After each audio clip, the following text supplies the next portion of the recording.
নমস্কার বন্ধুরা, আমার চ্যানেলে তোমাদের সবাইকে জানাই অনেক অনেক স্বাগত। তো আজকে বানাবো দারুণ একটা মজাদার রেসিপি। আজ আমি বানাবো মাছ ছাড়াই মাছের রেসিপি। তো মাছ ছাড়া কিভাবে মাছের রেসিপি খুব সহজে বানানো যায়, তো সেই মজাদার রেসিপিটা দেখতে হলে পুরো ভিডিওটা কিন্তু দেখতে হবে। তো সাথে থাকো, আর বেশি বকবক করবো না, শুরু করা যাক, চলে এসো। তো প্রথমেই নিয়ে নিয়েছি এখানে ময়দা, পরিমাণ মতো লবণ, অল্প পরিমাণে চিনি। এবার সব উপকরণগুলোকে একটু ভালো করে মিশিয়ে নেব। তারপরে এখানে দিয়ে দিচ্ছি আমি সাদা তেল, প্রায় 2.5 চামচের মতো দিয়ে দিচ্ছি। তারপরে তেলটাকে ময়দার সঙ্গে খুব ভালো করে মিশিয়ে নেব। দেখো এরকম মুঠো করলে হালকা হালকা মুঠো হয়ে যাবে, এরকম টাইপের। তো এবার আমি দিয়ে দিচ্ছি জল, আর এমনি নর্মাল জল দিয়ে ময়দাটাকে খুব সুন্দর করে মেখে নেব। আর মেখে এটাকে আমি চাপা দিয়ে রেখে দেব প্রায় 15 মিনিটের মতো। তো ততক্ষণে নিয়ে নিচে দুটো সেদ্ধ আলু, আর আলুর খোসাগুলোকে ছাড়িয়ে নিলাম। আর আলুগুলোকে ঠিক এরকমভাবে ছোট ছোট করে কুচি কুচি করে নেব।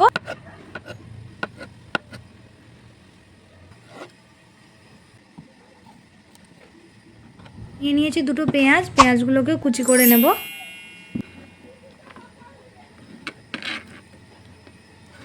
এবার নিয়ে নিয়েছি রসুন, আর রসুনের কোয়া কয়েকটা ছাড়িয়ে সেগুলোকেও কুচি কুচি করে নেব।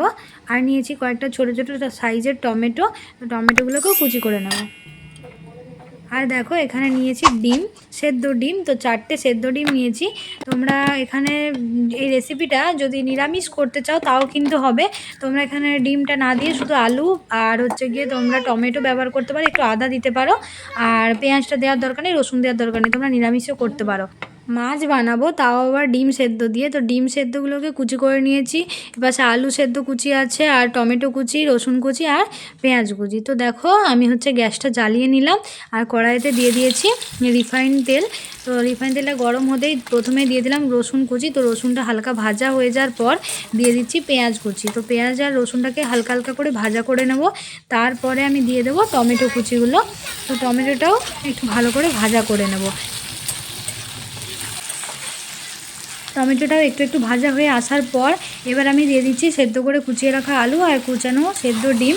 তো সমস্তটাকে খুব ভালো করে নাড়তে থাকবো। আর তারপর আমি দিয়ে দেবো পরিমাণ মতো লবণ, আর দিয়ে দিলাম জিরের গুঁড়ো, লঙ্কার গুঁড়ো, অল্প পরিমাণে চিনি, আর দিয়ে দিলাম অল্প পরিমাণে গরম মশলার গুঁড়ো। তো সমস্ত কিছুকে একসঙ্গে খুব ভালো করে প্রায় 5 থেকে 10 মিনিট খুব ভালো করে ভেজে নেব। তো দেখো এরকম শুকনো শুকনো হয়ে যাবে। তো সেই মুহূর্তে কি করব, নামিয়ে নেব। আর নামিয়ে একটা বোলে নিয়ে নিচ্ছি, এটাকে এখন ঠান্ডা করতে রেখে দেব। তো ততক্ষণে যে ময়দাটা মেখে রেখেছিলাম, সেই ময়দাটাকে এখন আরেকবার হাতে করে ভালো করে মেখে সেটার থেকে ছোট ছোট করে লেচি কেটে নেব। দেখো আমি মাছ বানাবো, আর তোমরা চাইলে এখানে বড়ও করতে পারো, তবে খুব বড় মাছগুলো না করে একটু তো মিডিয়াম সাইজের লেচিগুলো আমি কেটে নিলাম। এবার আমি এগুলোকে বেলে নেব, ময়দা দিয়েই বেলবো। ময়দা দিয়ে বেললে এর শেপটা আনা সুবিধা হবে। তোমরা তেল দিয়ে বেলতে চাও না, ময়দা দিয়ে কিন্তু বেলো, তাহলে সুবিধা হবে। আর একটু লম্বাটে টাইপের বেলতে হবে, মানে যেমন লুচি করি সেরকম গোল নয়, একটু লম্বা টাইপের হবে। তো দেখো এবার আমি ছুরি নিয়ে ঠিক এরকমভাবে কেটে নিচ্ছি সাইড দিয়ে। তো ভালো করে এইভাবেই কাটতে হবে, তাতে করে মাছটার শেপটা আনা যাবে। তো তোমরা ভাবছো হয়তো কী মাছ আনবে, কী আর মাছ রেসিপি হবে। তো দেখো বাড়িতে যখন গেস্ট আসে না, তো কি সবসময় আমরা একঘেয়েমি রেসিপি করি। তো সত্যি কথা বলতে বাড়ির বাচ্চাদেরও সবসময় একঘেয়েমি রেসিপি ভালো লাগে না। তো কিছু কিছু খেতে মন যায় কিছু কিছু জিনিস। তো তার পরিবর্তে তোমরা এই রেসিপিটা কিন্তু করতে পারো, দেখতেও যেমন নতুন আর খেতেও কিন্তু সুস্বাদু। তো তোমরা দেখতেই পাচ্ছ আমি যে পুরটা রেখেছিলাম সেটা কি মাঝখানে বরাবর দিয়ে দিলাম।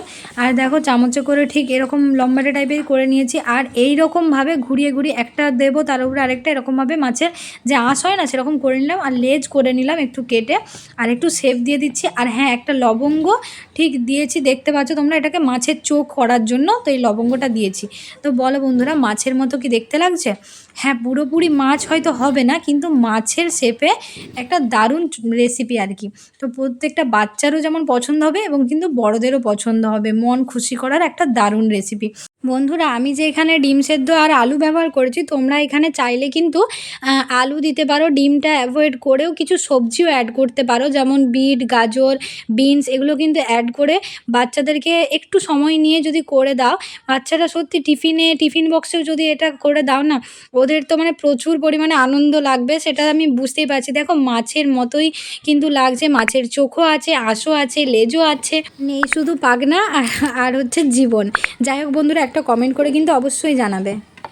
তো দেখো মাছ বানিয়েছি আমি এখানে 6টা, বাড়িতে 6জন সদস্য, তো তার জন্য প্রত্যেকের একটা একটা করে মাছ। এখনও ময়দা মাখা আছে আর পুরো আছে, বাড়ির বাচ্চাদের একটাই কিন্তু হবে না, এরকম রেসিপি 2টো করে অবশ্যই লাগবে, তো পরে আবার বানাবো। এবার আমি জেলে নেব গ্যাসটা, আর গ্যাসটা এমনই মানে দিনের বেলায় যে গ্যাসটা জ্বালছে আমি তো দেখতেই পাচ্ছি না যে গ্যাসটা জ্বলছে না জ্বলছে না, জ্বালছি ঠিকই কিন্তু বারবার ঝুঁকে ঝুঁকে দেখছি যে জ্বলছে কি জ্বলছে না।